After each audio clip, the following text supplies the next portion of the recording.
দর্শক আমন্ত্রণ দীপ্ত বাণিজ্য সংবাদে আপনাদের সাথে আছি আমি নুজহাত রাহনুমা। সূচক ওঠানামার মধ্যেই আরও একটি সপ্তাহ পার করল দেশের প্রধান পুঁজিবাজার ঢাকা স্টক এক্সচেঞ্জ। সপ্তাহ শেষে বাজারে মূলধনের পরিমাণ কমে দাঁড়িয়েছে ৩,৫০২ কোটি টাকা। এদিকে চলতি বিনিয়োগকারীদের মতামত গ্রহণের জন্য মার্জিন রুলের খসড়া প্রকাশ করেছে বাজার নিয়ন্ত্রক সংস্থা Bangladesh securities and exchange commission. দেশের প্রধান পুঁজিবাজার ঢাকা স্টক এক্সচেঞ্জে প্রথম কার্যদিবসে ৮০১ কোটি টাকার লেনদেন দিয়ে শুরু হলেও সপ্তাহের শেষ দিনে তা গিয়ে দাঁড়ায় ৭৬৬ কোটি টাকায়। ফলে সপ্তাহ শেষে গড় লেনদেন গিয়ে ঠেকে ৯০৬ কোটি টাকায়। এছাড়া সপ্তাহের শেষে মোট বাজার মূলধনের পরিমাণ কমে দাঁড়ায় ৩,৫০২ কোটি টাকা। যদিও সূচকের ওঠানামার মধ্যে ঢাকা স্টক এক্সচেঞ্জ ডিএসসির এক্স সূচক সপ্তাহান্তে ৪ পয়েন্ট কমে মোট সূচকের পরিমাণ দাঁড়ায় ৫,৩৭৪ পয়েন্টে। এই সপ্তাহ মোটামুটি ভালোই গিয়েছে, কারণ টার্নওভার প্রচুর হয়েছে প্রথম কার্যদিবস এবং দ্বিতীয় কার্যদিবসে। ব্যাংক ফাইন্যান্স বাড়ছিল, সে ব্যাংক ফাইন্যান্সগুলো একটু কারেকশন হয়ে আসছে। কারেকশন হওয়ার কারণে আপনার বাজারে কিছু লো পেইড অ্যাপ শেয়ার আছে, এই শেয়ারগুলো কিন্তু আবার একটু বাড়ছে। ঠিক আছে, গত 2 দিন কারেকশন গেছে, আজকে ভালো গেছে। সব মিলিয়ে ঢাকার শেয়ার বাজারের সূচক ওঠানামার মধ্যে দিয়ে সপ্তাহ পার করলেও একে নেতিবাচক হিসেবে দেখছে না ব্রোকারেজ হাউসগুলো। এ সপ্তাহের মাঝামাঝি ওয়েবসাইটে মার্জিন রুলের খসড়া প্রকাশ করেছে বাজার নিয়ন্ত্রক সংস্থা Bangladesh securities and exchange commission. Overall market তো সূচক ৫,৩৫০ থেকে শুরু হয়েছে। এখনও সোফার আমরা কিন্তু একটা নেট গেইন পজিশনেই আছি। রোববার থেকে বৃহস্পতিবার যদি আমরা চিন্তা করি, এর মধ্যে খাতভিত্তিক যদি আমরা বলি আইটি সেক্টর এবং ইন্স্যুরেন্স সেক্টরে কিন্তু আমরা একটা দখল দেখতে পাচ্ছি বা একটা লিডিং পজিশন দেখতে পাচ্ছি। তার পাশাপাশি বিভিন্ন সেক্টরে কিন্তু যেগুলো লো পেইড আপ স্টকসগুলো, এই লো পেইড আপ স্টকসগুলো কিন্তু আমাদেরকে এই উইকলি একটা ভালো রিটার্ন দিয়ে গিয়েছে। এদিকে বাজারে বিনিয়োগকারীদের দেখে শুনে বুঝে বিনিয়োগের পরামর্শ দিচ্ছেন বাজার বিশ্লেষকেরা। শাহরিয়ার ইমন, দীপ্ত সংবাদ, ঢাকা। শুল্ক জটিলতা কাটিয়ে ওঠার পর হিলি স্থলবন্দর থেকে ভারত প্রচুর পরিমাণ চাল আমদানি হচ্ছে, চলছে বেচাকেনাও।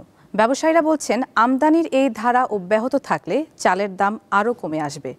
সেখানকার খবর জানাতে যুক্ত হচ্ছেন সহকর্মী সুলতান মাহমুদ। সুলতান, এ পর্যন্ত এই বন্দর দিয়ে কত হাজার টন চাল আমদানি হয়েছে এবং এর ফলে চালের দাম কেজিতে কত কমেছে, এ বিষয়ে আমাদের জানাবেন।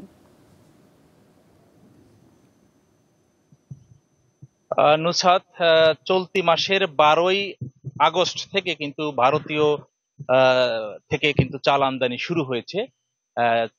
চলতি মাসের 10 দিন অর্থাৎ 12 তারিখ থেকে শুরু করে আজকে 21 তারিখ পর্যন্ত যদি আমি আপনাকে একটা হিসাব দেই, তাহলে কিন্তু দাঁড়াবে যে ভারতীয় 332টি ট্রাকে 14,495 মেট্রিক টন চাল ইতিমধ্যে আমদানি করা হয়েছে এবং আগামী মাসের সেপ্টেম্বরের মাঝামাঝি সময় পর্যন্ত এই চাল আমদানি অব্যাহত থাকবে বলে রাজস্ব কর্মকর্তা আমাদেরকে জানিয়েছেন।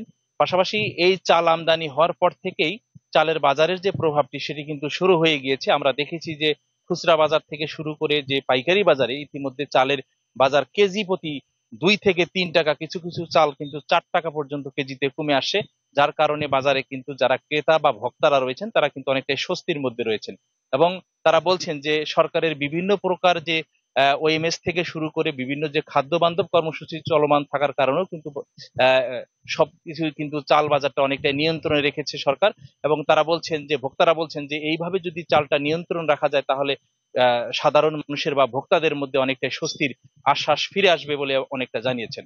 নুসরাত। দর্শক, দিনাজপুর থেকে যুক্ত ছিলেন সহকর্মী সুলতান মাহমুদ। এবার জানবো নিত্যপণ্যের বাজার সম্পর্কে। বরগুনা থেকে সরাসরি যোগ দিচ্ছেন সহকর্মী শাহ আলী। আসলে যেমনটা জানতে চাচ্ছেন, গত 1 সপ্তাহ যাবৎ বরগুনায় যে টানা বৃষ্টি জনজীবন কিন্তু স্থবির হয়ে পড়েছে। আমরা দেখেছি যে যারা খেটে খাওয়া মানুষগুলো আছে তারা কিন্তু তেমন বাইরে বের হতে পারেনি। এখানে যারা রিক্সা চালায় তাদের সাথে কথা বলেছি, তারা বলেছেন যে প্রতিদিন যে টাকা তারা ইনকাম করতেন সেটা কিন্তু ইনকাম করতে পারছেন না এই বৃষ্টির কারণে। এবং বর্তমানে আমি রয়েছি সবজি বাজারে। সবজি বাজারের যে দাম দেখেছি তুলনামূলক কিন্তু দাম কিছুটা কমেছে, কিন্তু ক্রেতা শূন্য দেখা গেছে। ব্যবসায়ীরা বলছে যে আসলে ক্রেতা নেই, কিন্তু যেই সকল কাঁচা বাজারে যেই আপনার শসা ছিল 50 টাকা, সেগুলো কিন্তু 40 টাকা বিক্রি হচ্ছে আমরা দেখেছি। এছাড়া করলা, এরপর হচ্ছে কাঁকরোল, অন্যান্য আলুতেও কিন্তু দাম কমেছে। আলু কিন্তু 20 টাকা করে বিক্রি করছে। এরপরে আমরা ডিমের বাজারেও গিয়েছি এবং সেখানেও কিন্তু ডিমের দাম ছিল যেটা 50 টাকা সেটা কিন্তু 45 টাকা, এবং এছাড়া যে দেশি ডিমের কিন্তু 3 টাকা করে কমেছে বলেছেন এখানে ব্যবসায়ীরা। তো সব মিলিয়ে দেখা গেছে যে এই যে টানা বৃষ্টি, যার কারণে স্থবির হয়ে পড়েছে শহরে, মানুষ আসছেন না এবং কম দোকানপাট খোলার দিকে দেখা গেছে। এবং আজকে হাটের দিন কিছুটা মানুষ দেখা গেছে কিন্তু ক্রেতা শূন্য রয়েছে। এবং মাছ বাজারে আমরা ঘুরেছি, সেখানে মাছ বাজারেও দেখেছি যে ইলিশের যে দাম সেটা কিন্তু আসলে হাতের নাগালের বাইরে চলে গিয়েছেন, যেটা আসলে মধ্যমবিত্ত এবং নিম্নবিত্তদের খাওয়ার মধ্যে নয়। সেটা আমরা দেখেছি 1 কেজির উপরে যে ইলিশটা সেটা কিন্তু বিক্রি হচ্ছে 2600 থেকে 2700 টাকা করে, এবং যেটা ঝাটকা ইলিশ বলি আমরা সেটা বিক্রি হচ্ছে 800 টাকা কেজি। যে 4টিতে 1 কেজি হয় সেটা আমরা দেখেছি।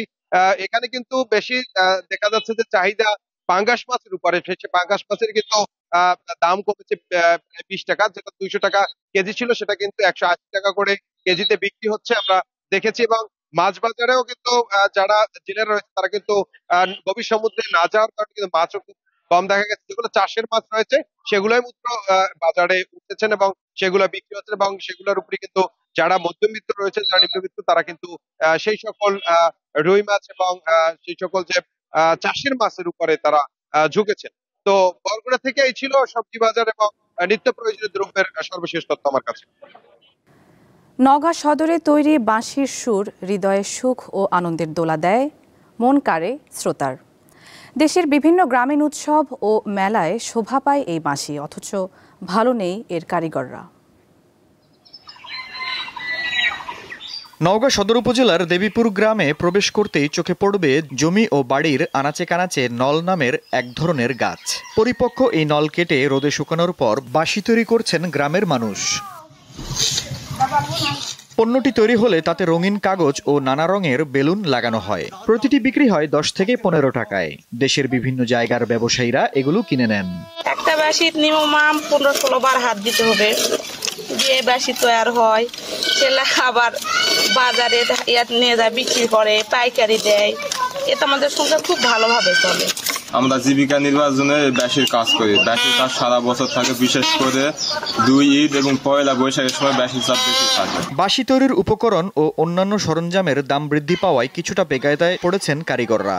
আমরা গরিব মানুষ বাবা, আমাদের মাটি নাই, জমি নাই, কিছু নাই, আমরা একই দেই চলি বাবা। সরকার থেকে যদি কোনো অনুদান দেয় তা আমাকে সুবিধা হবে। বিভিন্ন জায়গায় আমরা বেচা বিক্রি করি, মেলা যে কোনো মেলাতে আমাকে খোঁজ পাবি, বুঝছেন। আমরা না থাকলেও আমাকে পাইকারি নিয়ে যায়, ওনারা বেচতেছে। সরকার যদি আরো একটু হেল্প করে তাহলে আমরা আরো উন্নত হতে পারবো। এই কারিগরদের সরকারিভাবে সহায়তা দেওয়ার উদ্যোগের কথা জানান এই কর্মকর্তা। এই বাঁশিটি তাদের পৈতৃকভাবে তাদের প্রাপ্ত শিল্পটা, এবং তারা এটাকে আরো অনেক দূর এগিয়ে নিয়ে যেতে চায় যদি একটু সরকারি সহযোগিতা বা পৃষ্ঠপোষকতা। তো আমরা সরকারিভাবে তাদেরকে যেভাবে সহযোগিতা করা প্রয়োজন, ক্ষুদ্র ঋণ বা অন্যান্য যে সরকারি অফিসগুলো আছে, যেমন পল্লী সঞ্চয় ব্যাংক, যুব উন্নয়ন, মহিলা বিষয়ক কর্মকর্তা, যেহেতু এখানে নারী, শিশু, বৃদ্ধ সকল ধরনের পেশার মানুষ এই শিল্পের সাথে জড়িত। নওগাঁ সদর উপজেলার দেবীপুর গ্রামের শতাধিক পরিবার এখনো বাপদাদার পেশা আঁকড়ে আছেন। দীপ্ত বার্তা কক্ষ। প্রতি বছরের মতো এবারও জমেছে ফরিদপুর সদরের সিএনপি ঘাটে গড়ে ওঠা পদ্মা নদীর মাছের রেণু বিক্রির হাট। রেণু সংগ্রহে ভিড় করেন ফরিদপুরের আশপাশের জেলার মৎস্য চাষিরা। অমাবস্যা ও পূর্ণিমায় পদ্মা নদীতে ডিম ছাড়ে রুই, কাতলা সহ বিভিন্ন মাছ। ডিম থেকে রেণুতে রূপান্তরিত হয়ে পদ্মা নদীর তীর ধরে ভাসতে থাকে সেগুলো। রাতভর ফাঁদ পেতে এই রেণু সংগ্রহ করেন অনেকেই। স্থানীয়ভাবে এদের সাবাইরা নামে ডাকা হয়। ফরিদপুর সদর উপজেলার নর্থ চ্যানেল ইউনিয়নের গোলডাঙ্গি সিএনবি ঘাট এলাকা প্রতিদিন ভোরে সরগরম হয়ে ওঠে রেণু বেচাকেনায়। পদ্মা পাড়ের এই হাট থেকে রেণু সংগ্রহ করেন স্থানীয় মৎস্য চাষিরা। কালীবৌসবে, চিতল হবে, বোয়াল হবে, আইরের পোনা হবে, আবার দেখা যায় রেক বাটা হবে, বিভিন্ন পদের মাছ। এই মাছটার হাতে কোনো হেতারি মাছের তুলনা না। হেতারি মাছ ছোট মাছের ডিম করে ছোট হয়। ভাইসা আছে আমরা থাল মারি, তো থাল মারলে পারে ওইটা দেখা যায়। আশপাশের বিভিন্ন জেলা থেকে মৎস্য চাষিরা হাজির হন এই হাটে। প্রতি কেজি রেণু বিক্রি হয় 2 থেকে 4 হাজার টাকায়। মাছ নিতে আসি, এবার ওই যে 4 মাছ নিতে আসি, মাছের প্রোডাকশন খুব ভালো হয়। বাটি মাইপে বিক্রি হয় কেজি হিসেবে, কেজি 500, 700, 2000 এর হিসেব মতো। রেণু ধরার এই কার্যক্রম শুরু হয় আষাঢ় মাসে, শেষ হয় শ্রাবণে। আমাদের জেলায় পোনার মোট চাহিদা 1000 251 মেট্রিক টন। তার বিপরীতে আমাদের পোনার উৎপাদন রয়েছে প্রায় 950 মেট্রিক টন। এখানে একটু ঘাটতি আছে এবং আমরা আশা করছি খুব দ্রুতই ফরিদপুর জেলা তার পোনা এবং মাছের উদ্বৃত্ত।